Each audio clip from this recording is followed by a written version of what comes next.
Meenu Muneer. Meenu മുനീറിൻ്റെ recently ഉള്ളൊരു video ആണ് നമ്മുടെ സബ്ജക്റ്റ്. വാസ്തവത്തിൽ ഇത് ഞാൻ പറയുന്ന കാര്യം ഇപ്പോൾ അവർക്കുണ്ടായ ഒരു പക്വതയുണ്ടല്ലോ, ഈ പക്വത ആ പറഞ്ഞ സംഭവങ്ങൾ വിവരിക്കുമ്പോൾ ഉണ്ടായിരുന്നെങ്കിൽ ഒരു പക്ഷേ അവർക്ക് ഇങ്ങനെയൊരു തീരുമാനം എടുക്കേണ്ടി വരത്തില്ലായിരുന്നു. തീരുമാനം മാറ്റിയിട്ടുണ്ട്, ബട്ട് എന്നാലും അവർ പറഞ്ഞൊരു കാര്യം, ഞാൻ എല്ലാ കേസും പിൻവലിക്കുകയാണ്, എനിക്ക് ഈ കേസുമായി മുന്നോട്ട് പോകാൻ സാധിക്കുന്നില്ല. അതിനകത്ത് ഭയങ്കരമായ രണ്ട് വിധത്തിലുള്ള ചിന്താധാര വരാൻ സാധ്യതയുണ്ട്. ഒന്ന്, ഭയന്ന് മാറി എന്നുള്ളതിനേക്കാൾ ഉപരി ഇതെല്ലാം ഫേക്കാണെന്ന് വരും. രണ്ട്, ഇവർക്കെതിരെ പുറപ്പെടുവിച്ച ആ ഒരു കേസുകൾ അതിലൊക്കെ ജെന്യൂനിറ്റി ഉണ്ട് എന്ന് വരും. അപ്പോൾ ഈ രണ്ട് വിഷയങ്ങൾ അവർ മനസ്സിലാക്കി എന്ന് തോന്നുന്നു. എന്താണിപ്പോൾ എന്ന് അറിയത്തില്ല. ഇപ്പോൾ റീസെൻ്റ്ലി അവരുടെ ഒരു എക്സ്പ്ലനേഷൻ എന്ന് പറഞ്ഞാൽ അവരതുമായിട്ട് മുൻപോട്ട് പോകും എന്നുള്ളതാണ്. പക്ഷേ പോക്സോ കേസ് വന്നപ്പം അവർ ഭയന്നു എന്നുള്ളതാണ് വസ്തുത. കാരണം അവരകത്തേക്ക് പോകും. പോക്സോ കേസിൻ്റെ ഒരു പ്രത്യേകത അതാണ്, ജാമ്യം ഉണ്ടാവത്തില്ല. അപ്പോൾ ജാമ്യമില്ല വകുപ്പ് ആദ്യം അറസ്റ്റ് ചെയ്ത ശേഷമാണ് പിന്നെ വിചാരണ വരിക എന്നുള്ളതൊക്കെ. അപ്പം അതൊരു ഡേഞ്ചറസ് സോൺ തന്നെയാണ്. അപ്പോൾ പോക്സോ കേസിൻ്റെ ഒരു ക്രൈം ലെവലാണ് ഞാൻ പറഞ്ഞത്. അപ്പോൾ മിനു മുനീറിനെ പറ്റി ഈ വിഷയം ആദ്യം മിനു മുനീർ പറയുന്ന സമയത്ത് തന്നെ പലരും ഇതെടുത്ത് വെച്ചിട്ട് ഭയങ്കരമായിട്ട് അവർ ഹറാസ് ചെയ്തിരുന്നു. ഹറാസിനെ മീൻസ് അവരത് എൻജോയും ചെയ്തിരുന്നു. ബിക്കോസ് അവർക്കത് ഫെയിം ആയിരുന്നു എന്ന് തോന്നി. അവരതിൻ്റെ സീരിയസ്നെസ് അവർ മനസ്സിലാക്കിയില്ല. അവരെ എടുത്ത് വെച്ച് റിയാക്ട് ചെയ്ത മനുഷ്യർ മനസ്സിലാക്കിയില്ലെന്നാണ് എനിക്ക് തോന്നിയിട്ടുണ്ടായിരുന്നത്. കാരണം ഇത്രയും സീരിയസ് ആയിട്ടൊരു കാര്യം ഇത്രയും ഓപ്പണായി ഒരു പ്ലാറ്റ്ഫോമിൽ വന്ന് പറയാൻ ധൈര്യം കാണിച്ച സ്ത്രീക്ക് കിട്ടിയ ഒരു അക്സെപ്റ്റൻസ്, അത് സത്യം പറഞ്ഞു കഴിഞ്ഞാൽ അവരെ ആ രീതിയിൽ നെഗടിച്ചതിനെതിരെയാണ് ഞാൻ സംസാരിച്ചിട്ടുള്ളത്. അപ്പം നിങ്ങൾക്കറിയാമല്ലോ, യൂട്യൂബർ അനന്തു എടുത്തു വെച്ച് കളിയാക്കി പറഞ്ഞിട്ടുണ്ടായിരുന്നു. അതാണ് ഇതിൻ്റെ ഏറ്റവും വലിയ മൈനസ് പോയിന്റ് ഞാൻ പറയും. പക്ഷെ അനന്തുവിനെ പറയുന്നതിന് മുമ്പ് തന്നെ അങ്ങനെ ഒരു കാരണത്തിലേക്ക് അവനെ കൊണ്ട് എത്തിച്ചത് ഇവരാണ്. ഇവർക്കത് പക്വതയോടുകൂടി ഹാൻഡിൽ ചെയ്യാൻ അറിയാതെ അത് തമാശ രൂപയാണ്, അല്ലെങ്കിൽ അവർക്കതൊരു ഫെയിം കൂടെ അവർക്കൊരു ഭയങ്കര സന്തോഷം തോന്നുന്ന രീതിയിൽ അവർ വീണ്ടും അവതരിപ്പിച്ചുകൊണ്ടിരുന്നു. അവർക്ക് ഇത്രയും പേരാൽ അപകടം നേരിട്ടിട്ടുണ്ട്, ഇത്രയും മോശപ്പെട്ട രീതിയിൽ അവർ ആക്രമിക്കപ്പെട്ടിട്ടുണ്ട്. അവരൊന്നുകൂടെ ഇരുത്തി ചിന്തിക്കണമായിരുന്നു. മാത്രമല്ല ഇതിന് മുമ്പ് നിങ്ങൾക്കറിയാമല്ലോ, ഇതിന് മുമ്പ് നമുക്ക് ഒരുപാട് അനുഭവങ്ങളുണ്ട്. സൂര്യനെല്ലിക്ക് മുമ്പ് ഒരെണ്ണം ഉണ്ടായിരുന്നല്ലോ, അതേപോലുള്ള അനുഭവങ്ങൾ ഉള്ള പെൺകുട്ടികൾ ഇവിടെ ഏത് രീതിയിലാണ് ട്രീറ്റ് ചെയ്യപ്പെടുന്നതെന്നൊരു തിരിച്ചറിവ് ആ സ്ത്രീക്ക് ഉണ്ടാവണമായിരുന്നു. അതൊന്നുമില്ല, എടുത്ത് ചാടി അങ്ങോട്ട് പറഞ്ഞു. അതും വിവരണങ്ങൾ നടത്തി. ആ വിവരണങ്ങളാണ് ഇവരെ കൊണ്ട് ഈ രീതിയിൽ ബാക്കിയുള്ളവരെ എടുത്തു വെച്ച് കളിയാക്കാനായിട്ടൊരു ഇതുണ്ടാക്കി കൊടുത്തത്. എന്ന് വെച്ചാൽ എങ്ങനെയെന്ന് പറഞ്ഞാൽ, ബാലേന്ദ്രൻ മേനൻ മുറിയിലേക്ക് വരുന്നു ആൻഡ് ഒരുപാട് കാര്യങ്ങൾ ഇങ്ങനെ എക്സ്പ്ലെയിൻ ചെയ്യുന്നുണ്ടല്ലോ. അപ്പം ഇത് എല്ലാം കൂടെ കേൾക്കുമ്പോൾ അതൊരു കമ്പിക്കഥ വർത്താനം പോലെയാണ് എല്ലാവർക്കും മനസ്സിലായിട്ടുണ്ടായിരുന്നത്. അതാണ് സത്യം പറഞ്ഞാൽ അവർക്ക് നെഗറ്റീവ് അടിച്ചിട്ടുണ്ടായിരുന്നത്. പിന്നെ ഈ ഒരു കേസ്, പോക്സോ കേസ്, അതിനെപ്പറ്റി എനിക്ക് കൂടുതൽ ഗ്രാഹ്യമില്ല. പക്ഷെ എനിക്കൊരു കാര്യം മനസ്സിലാവുന്ന, ഇവരെ പെടുത്താൻ വേണ്ടിയിട്ട് തന്നെയാണ് പോക്സോ കേസ് മുന്നോട്ട് കൊണ്ടുവന്നത്. എന്തുകൊണ്ട് അപ്പോഴൊരു കേസ് വന്നു? ഇത്രയും ദിവസം ഇല്ലാത്തൊരു കേസ് ആ സമയത്ത് വന്നത് എന്തുകൊണ്ട്? അത് ചിന്തിക്കാനുള്ള കോമൺ സെൻസ് ഈ പോക്സോ കേസ് എടുത്തവർക്കില്ലേ? അതുവരെ അവർക്ക് പറ്റിയില്ല. ഈ 15 years ലേറ്ററാണ് ഇവരെന്തുകൊണ്ട് ഇത് ചെയ്തു എന്ന് പറഞ്ഞാൽ അതിനും ചോദ്യമുണ്ട്. ഹേമ കമ്മിറ്റി പോലുള്ള ഒരു സാധനം വരികയും ഈ രീതിയിൽ അനുഭവസ്ഥവർക്ക് വന്ന് പറഞ്ഞാൽ സ്വമേധയാ കേസെടുക്കുകയും ചെയ്യുമെന്ന് പറയുമ്പോൾ അതൊരു വെൽക്കം നോട്ടാണ്. അതനുസരിച്ച് മീനു മുനീർ അതിനകത്ത് പെർഫോം ചെയ്യുന്നു. അവർക്ക് അതിനകത്തൊന്ന് പറയാൻ പറ്റും. അപ്പോൾ 15 വർഷം അല്ലെങ്കിൽ 20 വർഷം കഴിഞ്ഞാൽ അവരത് പറഞ്ഞിട്ടുണ്ടെങ്കിൽ അപ്പോൾ അവർക്ക് അവരുടേതായ ഒരു കാരണമുണ്ട്. പക്ഷെ ആ പെൺകുട്ടിക്ക് എന്ത് കാരണമാണുള്ളത്? ഇത്രയും വർഷങ്ങൾക്ക് ഇപ്പുറം മിനു മുനീറിന് അങ്ങനെ അവർക്ക് ഫെയിം കിട്ടുന്നു. അതിലുണ്ടായ ഒരു വെപ്രാളം, ധൈര്യസമേതം വന്ന് പോക്സോ കേസ് കൊടുക്കുക എന്ന് പറയുന്നത് സത്യം പറഞ്ഞു കഴിഞ്ഞാൽ നമ്മുടെ നാട്ടിൽ ഭയപ്പെടേണ്ട ഒരു അവസ്ഥയുണ്ട്. ഇപ്പോൾ എൻ്റെ മകന് നേരെയും ഇതുപോലൊരു ടാർഗറ്റ് ഉണ്ടായിരുന്നു. ഒരു പറ്റം ആളുകൾ വാട്സപ്പ് കൂട്ടായ്മ ഉണ്ടാക്കി വെച്ച്, പെണ്ണുങ്ങളാണ്, സ്ത്രീകൾ കൂട്ടായ്മ, ലേഡീസ് ഇൻ എ മിഷൻ, ശരിയാണ്, അവരിൻ്റെ മിഷൻ എന്തിനാണെന്നറിയാം? ഷെഫീന ബീവിയുടെ മകനെ പോക്സോ ക്രൈമിൽ ഉൾപ്പെടുത്തുക. എങ്ങനെയുണ്ട്? ഒന്നും അറിയാത്ത ആ കുഞ്ഞ് പോയി പെട്ടുപോകുന്നു. കാരണം കേസ് വന്നാൽ തീർച്ചയായിട്ടും ജാമ്യമില്ല, അവൻ പോകേണ്ടി വരും, ജയിലിലേക്ക് പോകേണ്ടി വരും. പിന്നെ 40 ദിവസം കഴിഞ്ഞ് എനിക്ക് അവനെ പുറത്തേക്ക് പോലും എടുക്കാൻ പറ്റൂ. അപ്പോഴേക്കും ന്യൂസിലേക്ക് അടിച്ചു വന്നിട്ടുണ്ടാവും. അതായത് സത്യാവസ്ഥ പുറത്തേക്ക് വരുമ്പോഴത്തേക്ക് ഈ കളവ് രാജ്യം മുഴുക്ക ചുറ്റിയിട്ട് വരുമെന്നൊരവസ്ഥയിലേക്കാണ്. അപ്പം അതേ ഒരു സാധനം, സ്ട്രാറ്റജി മിനു മുനീറിനെതിരെയും ആ പെൺകുട്ടി പ്രയോഗിച്ചു എന്ന് തന്നെയാണ് മനസ്സിലാകുന്നത്. എന്തായാലും ഒരു ഭയങ്കര വിഷമത്തോടെ കുറച്ച് കാര്യങ്ങൾ പറയുന്നുണ്ട്. എനിക്കതിൻ്റെ ഫോട്ടോസ് ഇവിടെ കേൾപ്പിക്കാൻ പറ്റാത്തതുകൊണ്ട് ഞാൻ ജസ്റ്റ് വീഡിയോ പ്ലേ ചെയ്യിക്കാം. അതേ ആ കേസിനെ കുറിച്ച് നന്നായിട്ട് തറവായിട്ട് പഠിച്ചതിന് ശേഷം വേണം കേസൊക്കെ ഇടാൻ. എന്നിട്ട് വേണം. അപ്പം എനിക്ക് ഇപ്പൊ എന്താണെന്ന് വെച്ചാൽ, ഈ കേസ് പോക്സോ കേസിനെ കുറിച്ചുള്ള കറക്റ്റ് ആയിട്ടുള്ള അന്വേഷണം വേണം. ആ കുട്ടിക്ക് വേണം അതിനുള്ള നടപടി, അത് അടിയന്തരമായിട്ടുള്ള നടപടി ഈ പോക്സോ കേസിൽ എടുക്കണം. അത് ഞാനൊരു 3 ദിവസം ഞാൻ കൊടുക്കുന്നത്. 3 ദിവസം ഞാൻ വെയിറ്റ് ചെയ്യും. ഞാൻ അതിനും കംപ്ലൈന്റ് വിത്ഡ്രോ ചെയ്തിട്ടില്ല. 3 ദിവസം എനിക്ക് പ്രോപ്പർ ആയിട്ടുള്ള ഒരു റെസ്പോൺസ് കിട്ടുവാണെങ്കിൽ I will proceed the case. ഈ പെർമനന്റ് ആക്ടേഴ്സിനെ കുറിച്ചുള്ള ഞാൻ പ്രൊസീഡ് ചെയ്യും.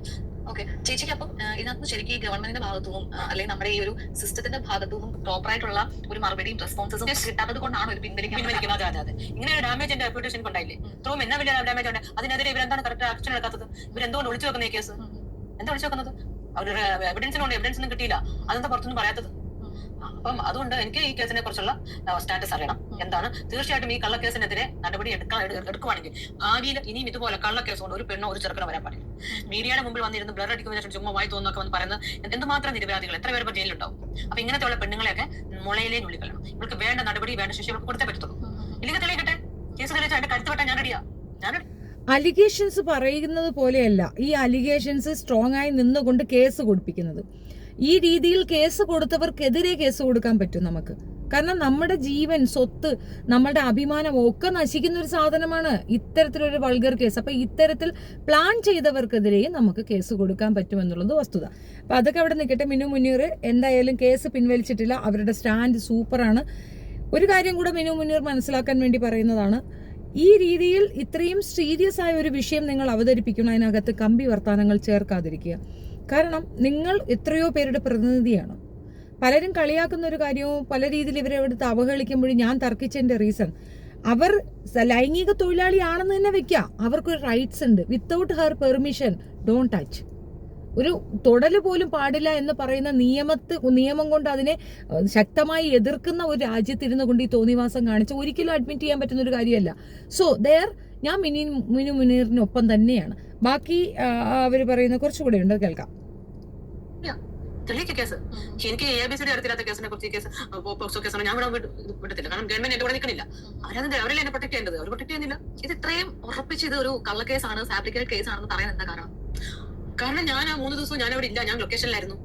ഈ 2ാമത്തെ ദിവസമാണ് ഈ കുട്ടി പറയുന്നത് 2ാമത്തെ ദിവസമാണ് മാക്സ് സെക്സ് മാഫിയ കൊണ്ട് വിറ്റു എന്ന് പറയുന്നത്. ഈ 2ാമത്തെ ദിവസം എന്റെ മക്കളുടെ കൂടെ ബീച്ചിലും ഷോപ്പിംഗ് മാളിലൊക്കെ കറങ്ങുന്നുണ്ടായിരുന്നു. അതിന്റെ ഫോട്ടോയും വീഡിയോയും ഒക്കെ ഞങ്ങളുടെ ഉണ്ട്. തെളിവുകളെല്ലാം ഉണ്ട്. എന്തൊക്കെ തെളിവുകൾ? ഒന്ന് ഈ കുട്ടി 2ാമത്തെ ദിവസം കറങ്ങുന്ന ഷോപ്പിംഗ് മാളിൽ കറങ്ങുന്നൊക്കെ. 2 ഞാൻ ഏത് ലൊക്കേഷനിലായിരുന്നു എന്നുള്ളത്. 2ാമത്തെ ദിവസം ഞാൻ പോയപ്പോൾ പിള്ളേരെല്ലാരും കൂടെ ഇങ്ങോട്ട് പോയി ഷോപ്പിംഗ് മാളിലും ബീച്ചിലാകുമ്പോഴത്തേക്ക് ഇതിന്റെ കുട്ടിയുടെ അമ്മ എന്നൊരാൾ കൂടെ വന്നിട്ടുണ്ടായിരുന്നല്ലോ. ഈ അമ്മ പറഞ്ഞിട്ട് നിന്റെ ഷൂട്ടിംഗ് ആണ് ഞാനൊന്ന് വന്നോട്ടെ. ഇവരെന്റെ കൂടെ ലൊക്കേഷൻ അമ്മ. എന്നിട്ട് ഈ അമ്മയെ ഞാൻ 8 മണിക്കാണ് വരുന്നത്. 8 മണിക്ക് വന്നതിന് ശേഷമാണ് പിള്ളേർ ബീച്ചിൽ നിന്നൊക്കെ വരുന്നത്. അപ്പം ഈ അമ്മേനെ ലൊക്കേഷൻ കണ്ട ഡയറക്ടേഴ്സ് എല്ലാവരും ഉണ്ട്. അത് തന്നെ അതന്നെ പ്രൂഫ്. അപ്പം ചേച്ചിക്കെതിരെ ഇപ്പൊ ഇങ്ങനെ ആ ഒരു കുട്ടിയുടെ മാതാപിതാക്കളും ആ കുട്ടിയെ ചേർന്നിരിക്കലോ കേസ്? അതെ. അപ്പൊ ഇവര് എങ്ങനെ മുൻപോട്ട് വരാനുള്ള ധൈര്യം വന്നെങ്കിൽ കാശ് കൊടുത്തു, ആരോ ഭയങ്കരമായിട്ട് കോൺഫിഡൻസ് കൊടുത്തു, ക്യാഷും കൊടുത്തു, ഞങ്ങൾ നോക്കിക്കോളാം ഡോൺ വറി. ആ ഒരു ധൈര്യത്തിലാണ് ഇറങ്ങിക്കുന്നത്. പക്ഷെ പോലീസ് ഇങ്ങനെ തെളിവെടുപ്പിനൊക്കെ കൊണ്ടുവന്ന് ഓർത്ത് കാണത്തിലേക്ക്. തെളിവെടുപ്പ് നമുക്കൊരു മെന്റൽ ട്രോമ ഉണ്ടാകുന്ന ഒരു കേസ് എവിടെ ഉണ്ടായില്ല. എത്ര ചെറിയ വയസ്സാണ് മറക്കോ മോനെ ആരെങ്കിലും അത് പറഞ്ഞു കൊടുക്കണ്ടേ? അപ്പൊ ആ കള്ളം തെളിയിക്കണം. എനിക്കതാ വേണ്ടത്. ആ കുട്ടി എന്തൊക്കെ പറഞ്ഞോ അതൊക്കെ. പിന്നെ ആ കുട്ടി ആ പരാതി കത്തെഴുതിക്കണം, ഞാൻ എഡ്ഗോയുടെ മാനേജറാണ്, എഡ്ഗോ കമ്പനിയിലെ മാനേജറാണ്. ഇതുപോലും പോലീസ് അന്വേഷിച്ചില്ല. കുട്ടി അവിടെ വർക്ക് ചെയ്യുന്നില്ല, മാനേജറായിട്ട്. അപ്പൊ ഫുൾ തട്ടിപ്പാണ്. പോലീസ് മനുഷ്യനെ കൊല്ലാന്ന് വെച്ചാൽ അപ്പൊ അതൊന്നും അന്വേഷിക്കുന്നില്ലേ? അപ്പൊ അതെല്ലാം എനിക്ക് പൂർത്തിയാകത്ത് പെൺകുട്ടിയെ കൊണ്ട് കൂട്ടിക്കൊടുത്തോളല്ലേ ഇവരെക്കാളും കൂടിയ കേസാണ്. അപ്പൊ ഇത് ആദ്യം തീർക്കണം. പക്ഷെ ഇവിടെ ഈ കേസ് ഇത്രയും സ്ട്രോങ് ആയിട്ടുള്ള കേസാണ്. സിനിമ മേഖലയിലെ പ്രമുഖരെ പോലും പേടിപ്പിച്ച് നിർത്തുന്ന ഒരു കേസാണ്. അവരൊക്കെ ഒടുവിൽ പോവുകയൊക്കെ ചെയ്യുന്ന ഒരു കേസാണ്. അപ്പൊ ആ കേസ് പിൻവലിക്കുമ്പോഴത്തേക്കിന് ചേച്ചിക്കെതിരെ പല ആക്ഷേപങ്ങളും ഉയർന്നു വരില്ലേ? ഉയർന്നോട്ടെ, എനിക്ക് എവിടെ ആക്കാൻ പോകും? അവർ മനസ്സ് വെറുത്ത് ദേഷ്യപ്പെട്ടാണ് അങ്ങനെ ഒരു തീരുമാനം എടുത്തത്. അപ്പോൾ തീരുമാനം മാറ്റിയിട്ടുണ്ട് കേട്ടോ. റീസെൻ്റ്ലി അതിൻ്റെ ഒരു വാർത്ത വന്നിട്ടുണ്ട്. അവർ തീരുമാനം മാറ്റിയിട്ടുണ്ട്. അവർ അതുമായിട്ട് മുൻപോട്ട് പോകും. അവർക്ക് സപ്പോർട്ടുമായിട്ട് ഒരുപാട് പേര് മുൻപോട്ട് വന്നിട്ടുണ്ട്. And they are going to do that. അത് വളരെ നല്ലൊരു കാര്യം, നല്ലൊരു അഭിപ്രായമാണ് എനിക്ക് അതിനകത്ത് പറയാനുള്ളത്. തീർച്ചയായിട്ടും ഇത്രയും വൃത്തികെട്ട രീതിയിൽ അവരെ അവഹേളിക്കുകയും അകറ്റി നിർത്തുകയും ചെയ്തിട്ടും അവർ ആ തീരുമാനത്തിൽ ഉറച്ചെങ്കിൽ ഷീ ഈസ് ഗ്രേറ്റ്. നടന്മാർക്കെതിരെ പരാതി പിൻവലിക്കില്ല. SIT നടപടികളുമായി സഹകരിക്കുമെന്ന് നടി. നടന്മാർക്കെതിരെ ഉന്നയിച്ച പീഡന പരാതികൾ പിൻവലിക്കില്ലെന്ന് നടി. മുകേഷ് അടക്കമുള്ള നടന്മാർക്കെതിരെ പരാതികൾ പിൻവലിക്കുകയാണെന്ന് കഴിഞ്ഞ ദിവസം പരാതിക്കാരിയായ നടി പറഞ്ഞിരുന്നു. എന്നാൽ ഈ തീരുമാനം മാറ്റിക്കൊണ്ടാണ് ഇപ്പോൾ നടി എത്തിയിരിക്കുന്നത്. പരാതിയുമായി മുന്നോട്ട് പോകുമെന്നും തനിക്ക് നീതി വേണമെന്നും നടി വ്യക്തമാക്കി. താൻ നേരിട്ട അതിക്രമങ്ങൾക്ക് നീതി വേണം. SIT നടപടികളുമായി സഹകരിക്കുമെന്ന് നടി പറഞ്ഞു. നടന്മാരായ മുകേഷ് MLA മണിയൻപിള്ള, മുകേഷ് MLA, മണിയൻപിള്ള രാജു, ഇടവേള ബാബു, ജയസൂര്യ, ബാലേന്ദ്ര മേനോൻ എന്നിവർക്കെതിരെയാണ് നടി ആരോപണമായി രംഗത്തെത്തിയത്. ഹേമ കമ്മിറ്റി റിപ്പോർട്ട് പുറത്തു വന്നതിന് പിന്നാലെയാണ് നടിയുടെ വെളിപ്പെടുത്തൽ. കേസിൽ സർക്കാരിൽ നിന്നും മാധ്യമങ്ങളിൽ നിന്നും പിന്തുണ കിട്ടാത്തതിനാലാണ് പരാതികൾ പിൻവലിക്കാൻ തീരുമാനിച്ചതെന്നാണ് നടി നേരത്തെ വ്യക്തമാക്കിയത്. എനിക്ക് ഒരു റിക്വസ്റ്റ് ഉണ്ട്. എനിക്കറിയത്തില്ല, ഞാൻ അനന്തുവിനെയൊക്കെ പോലുള്ളവരെടുത്ത് പറയുന്നതാണ്, ഒരല്പം ഉളുപ്പും മര്യാദയും ഇതിനകത്ത് കാണിക്കുക. കാരണം ആ പെണ്ണുമ്പിള്ള എത്രയും ഇതിൽ മുൻപോട്ട് വന്ന് പറഞ്ഞതൊരു ഗ്രേറ്റ് തിങ് ആണ്. അവരവരുടെ ഫേസ് മറച്ചു വെച്ചില്ലെങ്കിൽ അതൊരു വലിയ കാര്യമാണ്. ആണും പെണ്ണും ചേർന്ന് ചെയ്യുന്ന ഒരു സാധനത്തിൽ പെണ്ണിന് മാത്രം ലേബലൈസ് ചെയ്ത് കൊടുക്കുന്നു. ലൈംഗിക തൊഴിലാളി, ലൈംഗികമായിട്ട് അങ്ങോട്ട് പോയി ഉപയോഗിക്കുന്ന ഇവന്മാർക്ക് ഇല്ലാത്ത പേര് അവർക്ക് കൊടുക്കുന്നുണ്ട്. അത് എന്തടിസ്ഥാനത്തിലാണ്?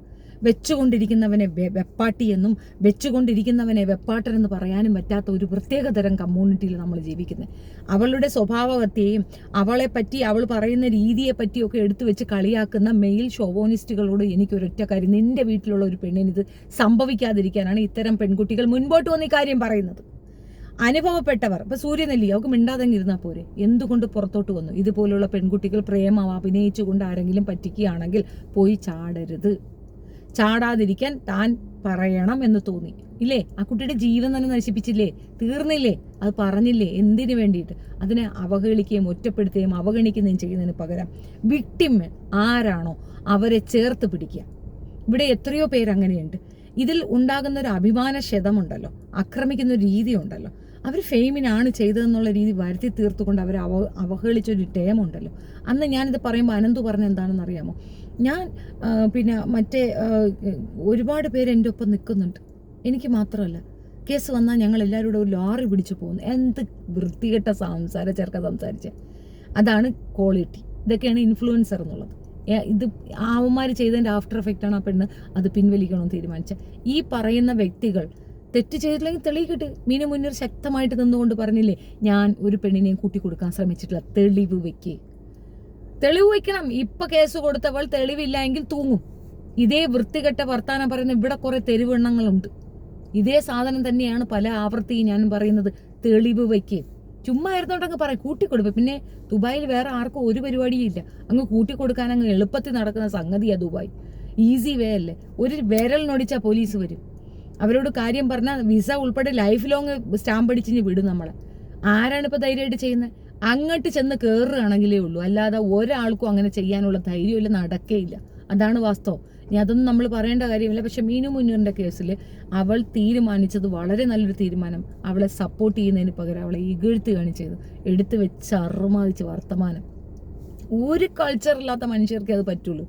ഒരു സ്ത്രീ അവൾക്ക് ഏർപ്പെട്ട ബുദ്ധിമുട്ടിനെ പറ്റി നാണമില്ലാതെ മറ്റുള്ളവരുടെ മുമ്പിൽ പറഞ്ഞാൽ ഉണ്ടാകുന്ന അവഹേളനത്തിനെ ഓർക്കാതെ ശങ്കയെ ഇല്ലാതെ കാര്യം വന്ന് പറയുമ്പോൾ അവൾക്ക് കൊടുക്കേണ്ട സപ്പോർട്ടിന് പകരം അവളെ കളിയാക്കി, അവളെ അവഹേളിച്ച് കമൻസ് ഒന്നും കാണണം. എന്തിട്ടാലും അതിനെ പോയി കളിയാക്കുന്നതാണ്. അതനുഭവിക്കുന്ന വേദന അത് പിന്നെ മീനുവിൻ്റെ കയ്യിലുണ്ട്. ഇപ്പോൾ ഇരുന്ന് ഈ പറഞ്ഞില്ലേ തൻ്റെ ഇടത്തോട് ആർജവത്തോടു കൂടി, തെളിവില്ല, എൻ്റെ കയ്യിൽ തെളിവുണ്ട്. ഞാൻ അന്ന് ആ പൈസയുടെ കാര്യം അതിനകത്ത് തപ്പിപ്പോയി. ചില കാര്യങ്ങൾ ഒത്തിരി ഫെയിമിലേക്ക് ആഗ്രഹിക്കാതെ കൃത്യമായി നിന്ന് കഴിഞ്ഞാൽ ഈ വിഷയത്തിൽ അത്രയും സൂപ്പറായി നിൽക്കുന്ന ഒരു വ്യക്തിയാണ് മീനു എന്ന് ഞാൻ പറയും. രണ്ടാമത്തെ കാര്യം എന്താണെന്നറിയാമോ? ഈ സ്ത്രീക്കുള്ള ധൈര്യം മറ്റു പെൺകുട്ടികൾക്കില്ല എന്നുള്ളതാണ്. ഒത്തിരി പേരുടെ പ്രതിനിധിയാണ് ആ പെൺകുട്ടി. ഒത്തിരി പേര് പറയാൻ കഴിയാത്ത, ഇനിയും ഇതുപോലുള്ള ചൂഷണങ്ങൾ അനുഭവിക്കാൻ സാധ്യതയുള്ളവരുടെ പ്രതിനിധിയാണ് അവൾ. അവൾ പറയുന്നിടത്ത് കാര്യമുണ്ട്. ഇനി ഒരുത്തൻ ഇതുപോലെ തൊട്ടാൽ അതൊരനുഭവമായിരിക്കും. ഇപ്പോൾ ഓടിയില്ലേ, ഒളിച്ച് നടന്നും പെടുത്ത് നടന്നും കുനിഞ്ഞ് നടന്നും ഒക്കെ പോയി ഇതെടുത്തോണ്ടൊന്നുമില്ല. അവന്മാർക്കില്ലാത്ത എന്ത് സുനായാണ് ഇവൾ പേടിക്കുന്നത്? ഒന്നും പേടിക്കാനില്ല. പോക്സോ കേസ് വന്നാൽ അങ്ങനെ തന്നെ മുൻകൂർ ജാമ്യത്തിന് കൊടുക്കുക, കിട്ടും. ഇവിടെ കിട്ടിയില്ലേ ഷിയാസ് കരീം, കിട്ടിയില്ലേ? അയ്യോ അവന് മുൻകൂർ ജാമ്യം കിട്ടി. മാത്രമല്ല കല്യാണവുമായി. ഇനി വേറൊരുത്തണ് മല്ലു, അവനും കിട്ടിയില്ലേ? അത്രയേ ഉള്ളൂള്ളൂ. ഇവിടുത്തെ നിയമം അത്രയേ ഉള്ളൂള്ളൂ. പക്ഷേ ധൈര്യമായിട്ട് മുൻപോട്ട് പോകുക, ഉറച്ചു നിൽക്കുക. ഈ പറഞ്ഞ വ്യക്തികളുടെ യഥാർത്ഥ മുഖം സമൂഹത്തിന് തുറന്നു കാണിച്ചു കൊടുക്കുക. ജാമ്യം കിട്ടുകയോ ഒളിച്ചു മാറുന്നതോ ഒക്കെ പോട്ടെ, ഇങ്ങനൊരു സംഗതി അവന്മാർ ചെയ്തിട്ടുണ്ടെന്നുള്ളത് ജനങ്ങൾക്ക് മനസ്സിലാവില്ല. That's it. ഈ പറയുന്ന ഒരു വ്യക്തിയെ പറ്റിയും എനിക്ക് പേഴ്സണൽ അഭിപ്രായമില്ല, എനിക്ക് അങ്ങനെ അറിയത്തില്ല. പക്ഷെ ഇവർ പറഞ്ഞ രീതിയിലാണെങ്കിൽ ക്രിമിനൽസ് ആണ്. അവർക്ക് മറ്റ് എന്ത് രീതിയിലുണ്ടെന്ന് പറഞ്ഞാലും ദേ ആർ ക്രിമിനൽസ്. അക്യൂസ് ആണോ, ക്രിമിനൽസ് ആണോ? ഇനി അതല്ല എന്നുണ്ടെങ്കിൽ അവരത് തെളിയിക്കണം കോടതിയിൽ. അപ്പോൾ സപ്പോർട്ട് കൊടുക്കുകയാണ് വേണ്ടത്. ഒരു പെൺകുട്ടി മുൻപോട്ട് വന്ന ഒരു കാര്യം പറഞ്ഞാൽ അവൾക്ക് കൊടുക്കേണ്ട മാക്സിമം സപ്പോർട്ട് കൊടുക്കുകയാണ് വേണ്ടത്. പിന്നെ ചില പെൺകുട്ടികൾ ഇത് മിസ്യൂസ് ചെയ്യുന്നുണ്ടോ എന്നുള്ള ഒരു സംസാരമാണ്. അങ്ങനെ ഉണ്ടെങ്കിലും തെളിവിൽ കൂടെ ഉണ്ടല്ലോ. ഇപ്പം നിവിൻ പോളിക്കെതിരെ വന്നു. നിവിൻ പോളി എന്ത് ചെയ്തു? ഇല്ല എനിക്കിത് പറ്റത്തില്ല, അങ്ങനെയാണോ വരുന്നത്? അല്ല, അയാൾ ധൈര്യസമേതം മുന്നോട്ട് വന്നു. ഞാനിത് ചെയ്തിട്ടില്ല, എൻ്റെ കയ്യിൽ കൃത്യമായ എവിഡൻസ് ഉണ്ട്. തെളിഞ്ഞില്ലേ? കുറ്റവിമുക്തനാക്കിയില്ലേ? സിമ്പിൾ. അതിന് പകരം ഈ പറഞ്ഞ പെണ്ണിനെ വളഞ്ഞിട്ട് പിടിക്കുകയും ആക്രമിക്കുകയും ചെയ്യുന്നതിൻ്റെ ബ്രെയിൻ ആരാണെന്ന് ചെറിയ ബുദ്ധിയുള്ളവർക്ക് മനസ്സിലാവും, പിന്നെയാണോ നമുക്കൊക്കെ മനസ്സിലാവാത്തത്? So that's it. നിങ്ങളുടെ അഭിപ്രായം കമൻറ്റ് രേഖപ്പെടുത്തുക. ഈ വിഷയം ഞാൻ 2 ദിവസമായിട്ട് എടുത്തു വെച്ചിട്ട് ചെയ്യണോ വേണ്ടേ എന്ന് ആലോചിച്ചു. കാരണം ഞാൻ പറയുമ്പോഴൊക്കെ പലരും പറയുന്നു അവരങ്ങനെയല്ലേ, അവരെങ്ങനെയോ ആകട്ടെ, അവർ പറഞ്ഞ വിഷയത്തിനാണ് മുഖ്യം. അവരുടെ പേഴ്സണൽ സ്റ്റോറിയോ അവരുടെ ലൈംഗിക തൊഴിലാളി തന്നെ ആകട്ടെ, പക്ഷെ അവർ പറഞ്ഞ വിഷയം അത്രയും സീരിയസ് ആണ്. അത് ആ ഒരു വിഭാഗത്തിൽ നടക്കുന്ന തീവ്രമായ ഭയങ്കര വൾഗറായ ഒരു വിഷയമാണ്. അതിനെ അഡ്രസ്സ് ചെയ്യേണ്ട ആവശ്യകതയുണ്ട്. അതേപോലെ ഫേക്കായി കൊണ്ടുപോയി കൊടുക്കുന്ന കള്ളക്കേസുകൾക്ക് മൗനമല്ല പാലിക്കേണ്ടത്. ഇവിടെ ഒരു പ്രൊഫസർക്ക് ഇതുപോലെ ഒരു അബദ്ധം പറ്റി, കൂട്ടത്തിലുള്ള 3 കുട്ടികൾ പോയി കേസ് കൊടുത്തു, അയാളെ പിടിച്ച് ജയിലിലിട്ടു. 45 ദിവസം കഴിഞ്ഞ് റിമാൻഡിന് പോയിട്ട് പിന്നെ തിരിച്ച് പുറത്തേക്ക് വരുമ്പോഴത്തേക്ക് അയാൾ അത് ചെയ്തിട്ടില്ല എന്ന് അതിലൊരു കുട്ടി തലത്തിരിവും വന്ന് തിരിച്ചു പറഞ്ഞു, കാലി പിടിച്ചു മാപ്പ് പറഞ്ഞു. എന്ത് പ്രയോജനം? ആ മനുഷ്യൻ അനുഭവിച്ച നാണക്കേട്, അവൻ്റെ ഭാര്യ അവൻ്റെ വീട്ടുകാരനുഭവിച്ച മാനക്കേട് തിരിച്ചു കൊടുക്കാൻ പറ്റുമോ? അത്രയും ദിവസത്തെ ജയിൽവാസം തിരിച്ചു കൊടുക്കാൻ പറ്റുമോ? അയാൾക്ക് കഴിയും തിരിച്ചവർക്കെതിരെ കേസ് കൊടുക്കാൻ. പക്ഷെ എൻ്റെ സ്റ്റുഡൻസാണ്, ഒരു ചാട്ടത്തിനടുത്ത് കെട്ടിച്ചാടി തിരിഞ്ഞ് അതേ സ്പീഡിൽ വലിഞ്ഞു കയറാൻ പറ്റുമോ? പറ്റില്ല. ക്ഷമ കൊടുത്തു. ഇതങ്ങനെ ക്ഷമിക്കരുത്. ഇത്തരത്തിൽ തോന്നിവാസത്തിന് കൂട്ടു നിൽക്കുന്ന, പണത്തിന് വേണ്ടിയിട്ട് ആരെയും പെടുത്താൻ വേണ്ടി നിൽക്കുന്ന വൃത്തികെട്ട കൂട്ടങ്ങളെ കയ്യോടെ പിടിക്കുകയാണ് വേണ്ടത്. നിയമത്തിൻ്റെ പരിരക്ഷ സ്ത്രീക്ക് കിട്ടാത്തത് കൊണ്ട്, സപ്പോർട്ട് കിട്ടാത്തത് കൊണ്ടാണ് അവരിങ്ങനെ തിരിച്ച് ചിന്തിച്ചത്. ഇപ്പോൾ സപ്പോർട്ടുണ്ട്, അവർ ചെയ്യുമെന്നാണ് പറയുന്നത്. വളരെ നല്ല കാര്യം, വളരെ സന്തോഷമുള്ള കാര്യം. ഞാനത് നിങ്ങളുമായി ഷെയർ ചെയ്തതേ ഉള്ളൂ. വീഡിയോ ഇഷ്ടപ്പെടുകയാണെങ്കിൽ ഷെയർ ചെയ്ത് കൊടുക്കുക. And like my channel, subscribe my channel. Thank you so much.